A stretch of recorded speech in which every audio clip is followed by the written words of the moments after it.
everybody, it's Allie and welcome to Gerda Steiner Designs. Today we're going to be working with the Easter Bunny's Digital Stamp Bundle, which is brand new in the shop. Come and join me.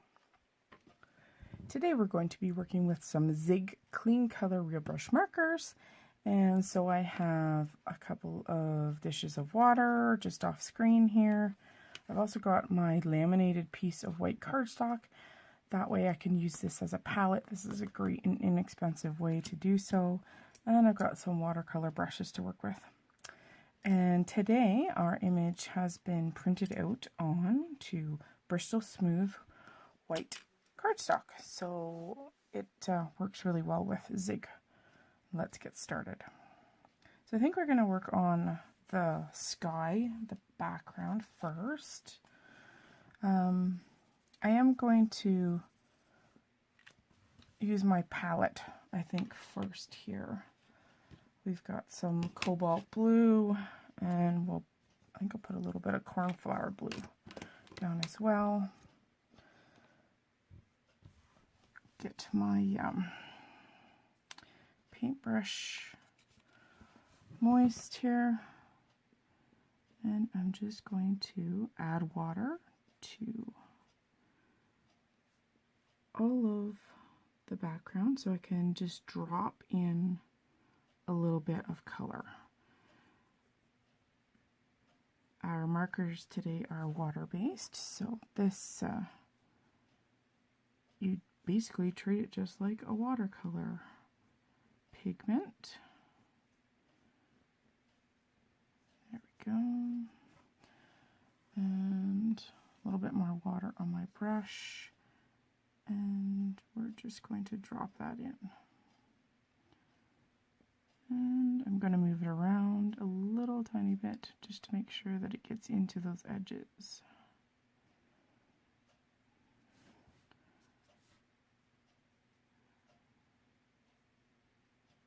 Can't use too much water on this paper because if you keep working it, it will pill on you. So just be aware. You could try putting a piece of watercolor paper through your printer, but beware, it could be rather finicky. Okay, I'm going to take a little bit of our cornflower blue ink and just kind of dot it in just to make a mottled blue color. Just so that it's different. There we go. So I'm going to finish the rest of my background and then we'll go on to something else in our photo. So we've got our sky done, and because we've used two different colors and modeled them together, it makes it really, really cool. It's even better in real life. It doesn't show up as nicely on camera. Now we're going to work on our grass, and I'm going to bring in a yellow green. This is one of my favorite colors, and then we're going to bring in a light green. So once again, I'm just using my laminated palette here. And we're going to go and put in a base coat, because I think I'm going to put in some texture after. And you can always do that later. So once again, we're going to do the same thing. I'm going to start with that yellow green first, almost getting a base coat down because it's just easier to work that way. And then we can do the same technique and make it a mottled grassy look. Absolutely.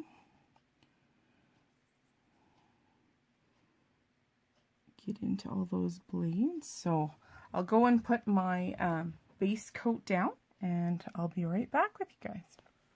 So I've got our base of our yellow green down. Now I think we're going to work on implementing some of the shadow into the grass first. Now using the light green shade, we're going to add some of the shadow detail kind of underneath our little paint can and our ginormous Easter egg. So I'm just using that light green shade of green here. I'll put a little bit under his bum. And I think we'll work a little bit of this light green into our background here.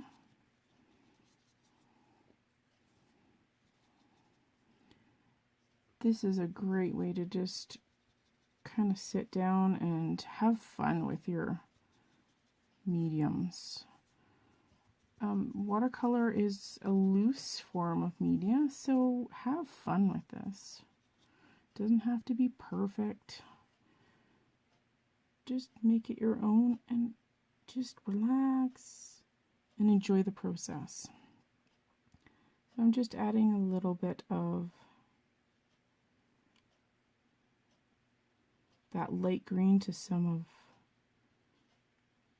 our grass. And I'm going to go in and kind of make kind of random kind of puddles of color. It'll add a little bit of texture to our grass. Just makes it a little bit more interesting too.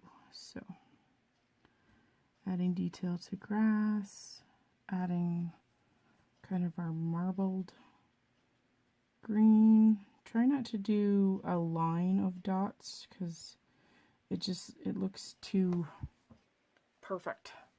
So just have fun and just go in and add some color. And of course you can go in and add more and more color and more detail.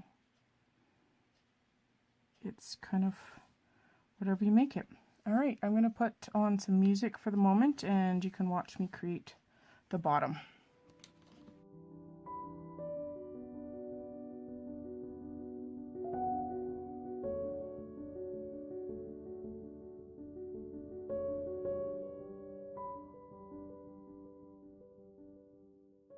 We're going to add a little bit of May green.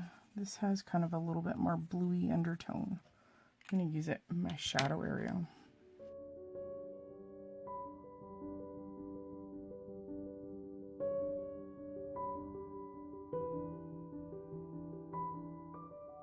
So I'm just trying to deepen the shadows. You can even go in and force the drawing process with a heat gun too, so I'm going to do that. And again, you can go in even further and add deeper color. Sorry, I got something on the end of my brush here. And add your little bloops for texture. Remember, try and make them random so that they don't look all the same shape or the same direction too. And the more concentrated your ink, obviously the darker the shade you're going to leave on your paper. So you could actually go in straight on with your ZIGs. I mean, that's what they are designed to do that. And don't be afraid to do that. But I want a little bit more watercolored look for this fella. So that's why I'm using it more like an ink than an actual brush.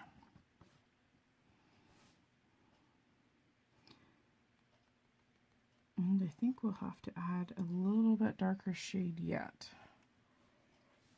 But we'll let that dry and sit. And I think we'll go on to base coat part of the egg. I'm going to leave my greens on my palette, so I'm just going to turn it around to add our egg colors. I'm going to start with a light pink. I'm going to get a fairly generous amount on my palette. Clean my brush really well into the clean water. And I think we'll make the majority of the egg this color. I think we'll start with the top. So I'm going to I'm going to put down a layer of water first. Trying to get the correct angle if my head pops into the frame here. Sorry about that. I'm just trying to see what has been wet versus what has not. So this paper is pretty quick at sucking that water into it. So I have to work pretty fast. Now I want to maintain an egg shape. So I want to put kind of a highlight. I think we'll put our highlight kind of right about there. So we're going to concentrate the majority of our color on the outer edges of our little eggie. And remember, keep it wet if you want to keep things moving.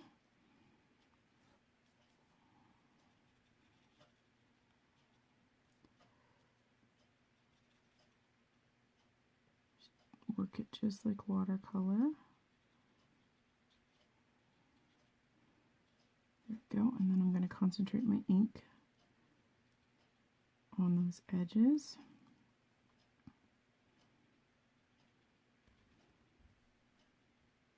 Softening anything that's a little bit too bright. And again, you can go over this again and again to get the colors that you want. Bring in more ink.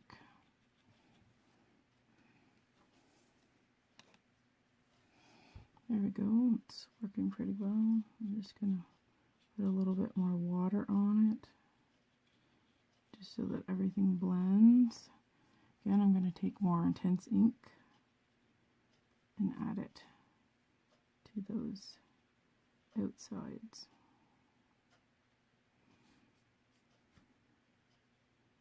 I want to make it look like it's a watercolored egg. Ha ha ha. I'm going to bring a little bit more color in here. I'm going to do really, really light wash of it. So it's actually pink. It's not white, but it is definitely lighter. There we go. Just darkening those edges again. My paper is still damp. There we go.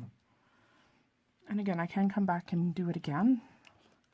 We're going to work on another part of our egg. I'll reload my palette again. Okay, rinse out my brush just a little bit here. Okay. Let's do the bottom of the egg. So, same thing, you're going to wet the area and just start loading your ink. Now there is going to be really and honestly no highlight because the bunny is going to be covering up that side, so this bottom one is going to be a little bit different in shading, plus it's sitting behind the watering can too, so it would be in shadow there as well. So just building up my color. I think we'll do the other 3 rings in 3 different colors because that's just fun. Again, just loading my pigments into that area. I probably will have to come back and add some more shadow into this because that paint can is definitely gonna throw a shadow there. I'm just blending my color. I'm gonna add, I think I'm gonna bring in, this is pink, which is a darker, richer pink, and I'm gonna use it for my shadow. So I'm gonna just start with a really, really light inkling of it, just because it's quite different in shade to the light pink. I'm just mixing it in with my light. Now I'm also going to add some of that underneath, because it's going to be in shadow. And I can blend it out with water.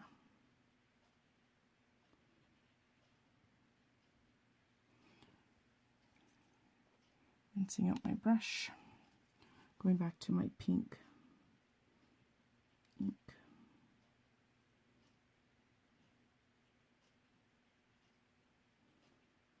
There we go, and I'm just blending it out. I don't really want a harsh line between the two, because then it looks funny. All right, let's go finish the last part of the pink, and then we'll go on to something else. Okay, loaded onto my palette is some English lavender and some purple. And since this is my favorite color, this is the color that I think we're going to put in the pot and on the end of his brush. And I think we'll do this stretch with purple. And of course, because he's actually painting it, we are going to make it unfinished looking, because that's what he's doing, isn't it? So just loading my English lavender, which is a very, very, very light shade of purple.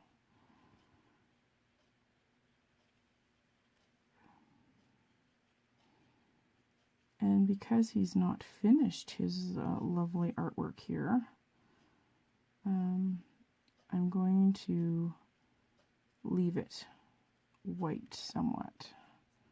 Again, we're going to try and add the shading, so I'm increasing the amount of ink I'm adding to the edges and pulling it out.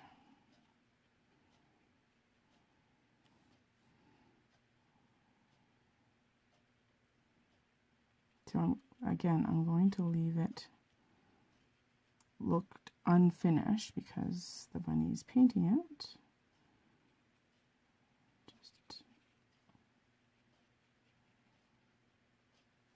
Okay, now I'm going to use some of that darker, richer purple, and I'm going to blend it first into that English lavender, because I'll get a better blend that way if it's already blended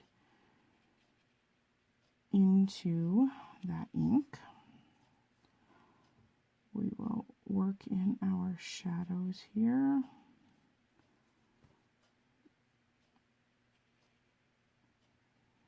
There we go. I'm going to increase darkness on the other side here, so I'm adding a little bit more purple again into that English lavender. Oops, sorry. Just increasing the pigments, adding that to that edge. I'm trying my best to include the line work into the color just so it blends a little bit better. There we go. Now, to make it look unfinished and to make it look like the paint that he's using is purple, we have to go down to the can and we'll do the drippies on the outside first.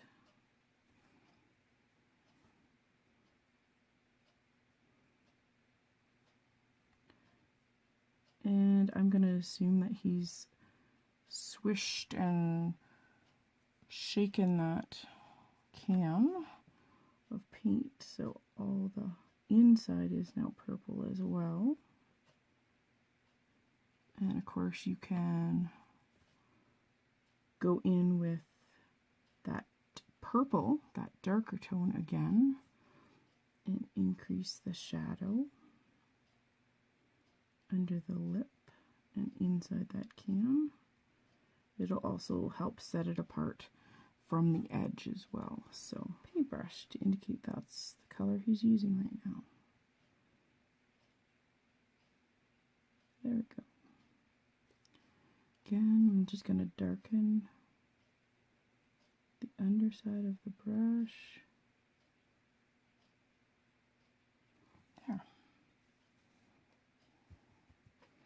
All right, and we'll go and add another color.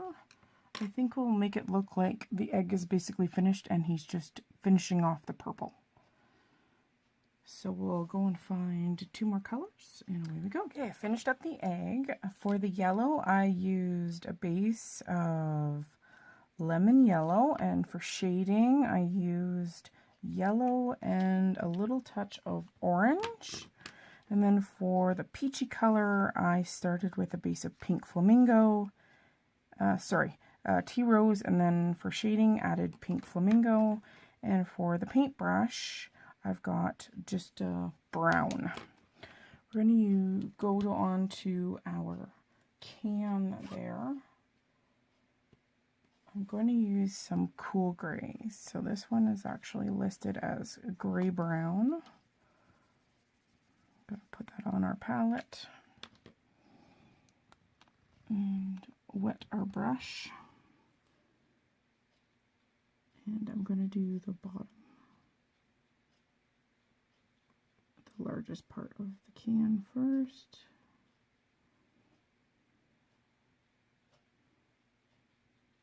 I'm going to use leave the label white.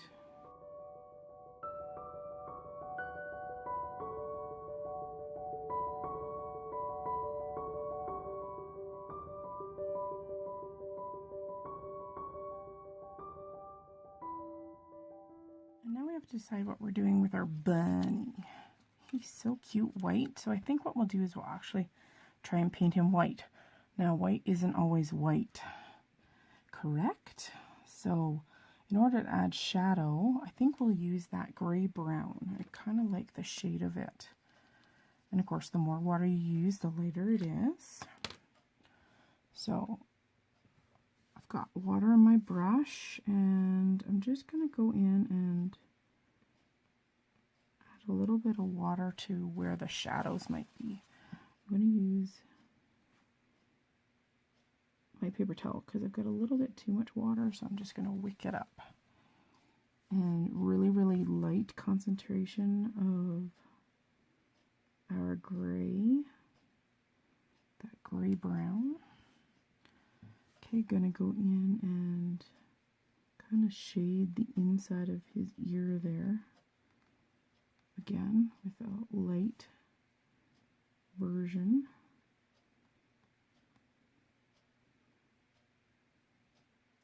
Of our gray brown again. Going to kind of push out that edge on that one ear. Just soften it just ever so slightly. Okay, gonna go wet my brush again. Kind of gotta add a little bit of shading under his mouth and under his nose. So just light amount of ink. I'm going to extend it for his neck. I'm going to do a little tiny bit around the eyes to kind of inset them. There we go, just adding some there. Okay, we're going to shade his knuckles.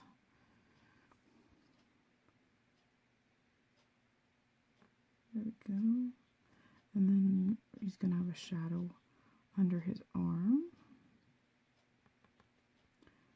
And he's going to have a shadow on his belly. There we go. I'm just going to put a tiny bit of darker ink under that arm just so that it makes the arm stand out. Okay. Going back to the clean water again. And I'm going to go a light shade again, get our shadows. Got one little paw that really wouldn't have much color to it. I'm going to do just a tiny itty bitty on his tail. Isn't that cute? And we're going to go to his forehead. And again, very, very light shadow. I'm just going to do a tiny bit under that ear. Just on his nose. just going to soften out some of those harsh shadows, just make them a little bit more subtle. There we go. I don't mind the one under his eye. Trying to maintain his white eyeball there. And go in and soften his ear too. You can avoid the harsh lines by just keeping it wet and allowing that color to wick out. Now, let's go in and add a little bit more darkness to the edge of his ear. So I'm just using the fine tip of my brush. There we go, just making sure that I'm not leaving any white spots either. And we'll go into under his chin a little bit better here. And a little bit more under that arm and down his belly. Just a little bit more, just to make it kind of stand out. And again, I'm going to darken that one foot on the other side because it would be completely in shadow. Just a tiny, tiny bit. A little bit more on his knuckles because they would be in shadow. A little bit more on his paw there. Just going to go a little tiny bit darker on his tail. I'm kind of using a stippling motion just to indicate fur. And I'm going to go back and just do his under his nose and just blend that out a little bit more. Okay, we're going to go in and add a little bit of that kind of peachy color that we used for this into his ear. So I'm going to start with the lighter pink, and it's the tea rose. And I'm just subtle. I'm even going into the gray. Okay, and then I'm going to go with a mixture of the tea rose and I think it's pink flamingo. And I'm actually going to deepen his nose. It's just adorable. I want to really try to make it a little bit different than the background there. So I may go in and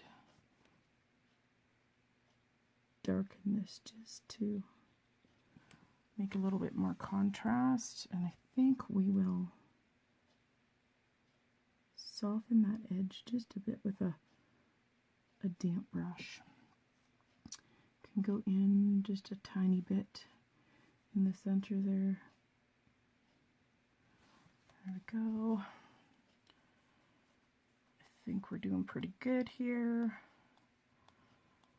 And I think we will almost call this done. Just debating on what I should do with the can. I think I'll leave the top white and we'll add a color maybe on the handle. So I'm just going to rinse my brush. And if I use yellow, it's too close to the green. If I use pink, it's too close to this on the can. So, maybe I'll just leave it white. The one thing I will do is we're going to go in and add a pupil. So let's give him some green eyes. Just ever so slightly. I got cat hair stuck to my... Okay, gonna go into our kind of our mix of greens there. Just ever so teeny tiny little green in his eye. And you know what? I like it. So I think we're gonna leave it there. Okay, I'm gonna let it dry and then see if we need to add any details in pencil. Okay, now that we've got all of our watercolor done, I did go in and add a little bit of the light pink for his cheek. I added a simple shadow on the egg for his brush. I am going to go in with this is a warm gray 6 for my polychromos. And what I want to do is I just want to darken any of the edges that are going to have a shadow. And only the edges that are in shadow. That way, they stand out a little bit more against not only the background, but also it looks like there's a shadow on those edges. So I am putting a little touch more of any of that detail that's come out. You can change the pressure of your tip on the paper so you can put a thinner line or a thicker line. I'm going to darken his pupil to make it stand out a little bit more. Add a little bit of contrast around his eyeballs. Add a touch more to his eyebrow. Like I said, just ever so slightly adding some of that contrast in with the detail on my polychromos. And of course you'll want it to be very, very sharp. So make sure that you've done that to your pencil. I could even put hair detail in on my bunny if I so choose. I'm not going to. There we go. See how that makes him pop out a little bit better than he was? So I can also go in and put any fine detail in that we've lost in the process of coloring in our image. So I can put like the brush, I can put brush marks in to his little brush there. I could add a tiny bit of shadow to the underside of his brush, so that makes it pop. And again, you can do that to anything on your photo here. I'm going to make this a little jagged just because it would be in the grass. And by adding a line under there, it gives us a shadow. I'll do the same thing for the paint drip, just so that it stands out a little bit better. I'll do a little on that side of the can, just because there would be a little shadow there. And of course, sorry, that's my husband. He's playing with his Jeep right now. And I can increase the shadow on anything. I did add a little bit of that soft pink to the label too, just to soften it a little bit. And I also added a shadow underneath the pale lid. Just make that a little bit more prominent there. Yeah, so use this trick to go in and just accentuate the fact that some things have shadow. So just by adding a tiny bit of color to that one side, it darkens it and allows for more contrast and depth and detail. I did go in and brushed a little bit more of the green down the edges of all of the grass too. So yeah, I think it turned out awesome. So I hope you too get a chance to work with this new stamp bundle called Easter Bunny's Digital Stamp Bundle, and you too give some ZIGs a try. Thanks for joining me today, and I'll share with you my final card. Bye guys!